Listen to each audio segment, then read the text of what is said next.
Предлагаю вашему вниманию новую литературу по краеведению из текущих поступлений в Фонд Национальной библиотеки Коми. Данный видеообзор дает возможность ознакомиться с книгами, в которых вы найдете для себя интересную и полезную информацию об истории, народном искусстве, древней культуре Коми края. 2020 год – необычный год. Страна отмечает 75-летие со Дня Победы в Великой Отечественной войне. И к этой знаменательной дате вышли несколько изданий. Третья книга Александра Ивановича Напалкова «Фронтовики и труженики тыла Усть-Немской земли» в 1941-1945 годы, «Не пропавшие без вести. Поиск, растянувшийся на годы» 2020 год, автор-составитель Анна Николаевна Сивкова. Информационно-методический сборник «Их имена в истории Печорского края» Великой Победе посвящается. Третья книга Александра Ивановича Напалкова, как и две предыдущие, является продолжением рассказов о героических сражениях простых граждан, коми и русских, других национальностей, которые родились и жили в селе Усть-Нем Усть-Коломского района и близлежащих населенных пунктов. Задача автора – это показать простого солдата из глубин страны, республики, района в боевом сражении. В издание вошли более 100 рассказов, сопровождаемых фотографиями главных героев – фронтовиков, тружеников тыла. Очерки рассказа написаны в форме воспоминаний детей и внуков фронтовиков, а также дополнены сведениями из книги памяти Республики Коми, материалами Национального архива Республики Коми. Не пропавшие без вести. Поиск, растянувшийся на годы. 2020 год.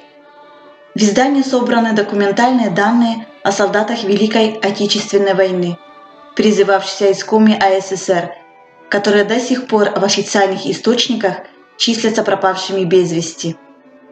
Анна Николаевна Сивкова отмечает, группа энтузиастов из Республики Коми на протяжении многих лет занимается поиском сведений о солдатах, до сих пор считавшихся пропавшими без вести. За годы поиска удалось установить время и место гибели нескольких тысяч уроженцев Коми края, а также тех, кто призывался на фронт из военкоматов Коми АССР. Вся информация о них публиковалась на страницах историко-краеведческих выпусков «Дым Отечества». К предыдущему 70-летнему юбилею со Дня Победы была выпущена книга «Не пропавшие без вести. Продолжение следует», куда включены биограммы более 3000 солдат, чей фронтовой путь и время гибели удалось установить.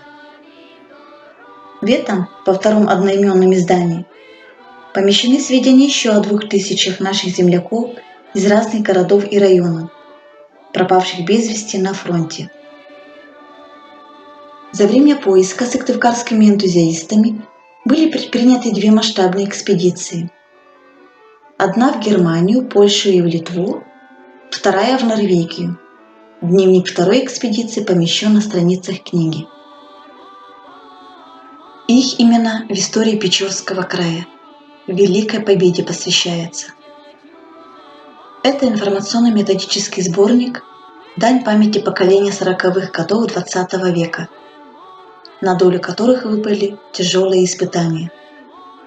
Тем, кто был на передовых, кто трудился в тылу, кто приближал победу советского народа в Великой Отечественной войне. В его составлении максимально использован тот исторический материал, который собран в музее на протяжении многих лет, изучен и систематизирован. В результате зафиксированы данные, представляющие базу для исследователей. Первая глава посвящена героям Советского Союза, полным кавалерам Ордена Славы, призванных Кожевенским райвоенкоматом. Вторая глава называется «Парад Победы», куда включены коллекции печорцев участников парада на Красной площади в городе Москве 24 июня 1945 года, а также показаны материалы первых парадов Победы в городе Печоре. Третья глава рассказывает о памятных местах воинской славы в городе Печоре, об участниках Великой Отечественной войны, чьи имена увековечены в названиях улиц, переулков, в мемориальных досках, чьи сведения сопровождаются документами, фотографиями, воспоминаниями, публикациями. Четвертая глава посвящена людям, в память о которых в городе Печора планировалось назвать улицы согласно решениям исполкома Печорского горсовета, но они так и не появились. В пятой главе опубликованы материалы о 14 объектах памяти воинской славы в Печорском районе. Почти все мемориальные объекты содержат имена фронтовиков-земляков. Интерес людей как к родному краю, так и к истории своих поселений всегда существовал. Представляю книги, выпущенные к юбилеям районов.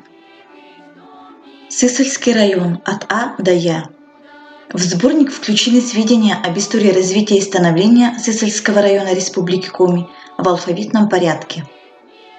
Район расположен в южной части Республики Коми, граничит с территориями Сыктывдинского, Кайгородского, Прилузского районов, а также с Архангельской областью.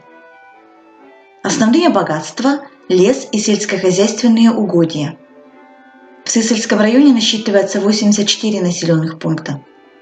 Для сел и деревень стали традицией народные праздники, такие как Менамуза, Гажа-Валяй. Удивительные люди Верхней Вычегды. Часть 2. Автор книги Николай Александрович Лютоев.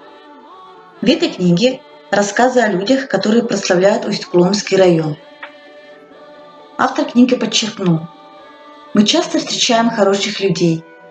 Одни становятся друзьями, другие учителями, третьи всегда помогут в беде. Есть люди, которые своим трудом, смелостью, талантом прославили свою родину. Биографии таких людей и вошли в книгу. Вышла в свет новая книга по истории Усть-Сысольска и Сыктывкара. Сыктывкар в прошлом и настоящем. Издание подготовлено коллективом известных сыктывкарских ученых-историков по заказу Совета и администрации города.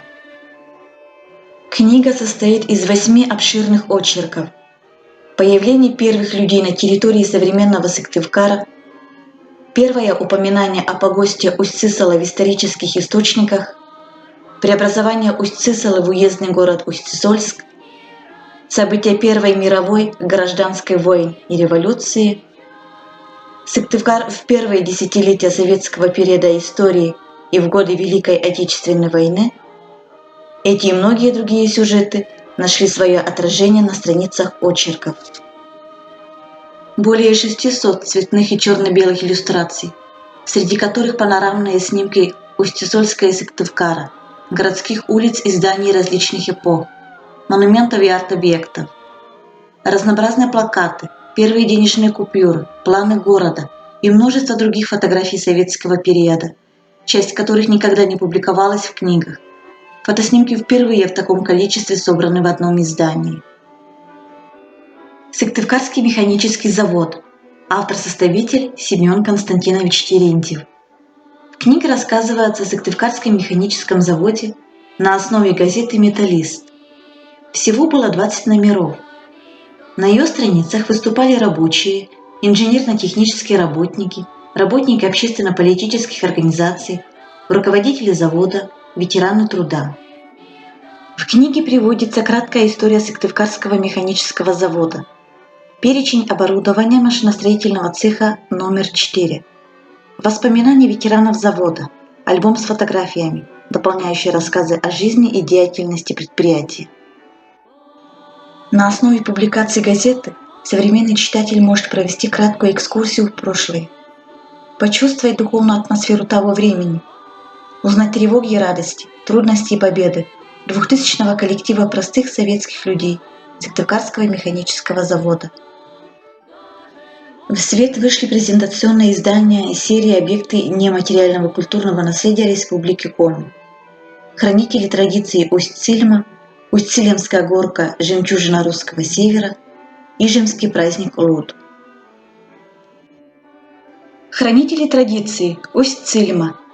Фотоальбом дает прекрасную возможность представить технологию изготовления традиционного устилимского праздничного женского костюма, традицию росписи пижемской ложки, устилимскую кадриль, родовые свадебные традиции. Издание включает описание объектов, фотографии прошлого века и современности. Усть-Цилимская горка – жемчужина русского севера. Знакомит с одним из ярких явлений традиционной народной культуры Усть-Цилимского района Республики Коми – хороводным праздником Горка. Республиканский праздник Красная Горка символизирует вершину трудового года. В Иванове и Петров дни все устилемцы одеваются в самые лучшие старинные наряды и собираются на берегу реки старинного села. Начинается праздник вечером, когда горочная площадка заполняется народом. После горочных хороводов начиналась сенокосная пора. В издание вошли статьи, библиография изданий и исследований горочного фольклора, фотографии, а также диск с текстами, аудиозаписями и нотными материалами горочных песен в записях разных лет. Впервые публикуются самые ранние звукозаписи образцов горочного репертуара. Фотоальбом «Ижемский праздник Луд». Испокон веков ижемцы в одну из белых июльских ночей выходили гулять на лугах. Праздник так и назывался – Луд, то есть луг. Общая форма праздника – гуляние, который состоит из множества фольклорных, театрализованных хореографических элементов. В красочный сборник вошли различные научно-исследовательские статьи, фотоархивы, стихи и тексты песен о традиционном празднике коми-ижемцев. К изданию прилагается диск, в котором содержится документальный фильм по итогам фольклорной экспедиции в село Ижма, а также нотная расшифровка народных песен.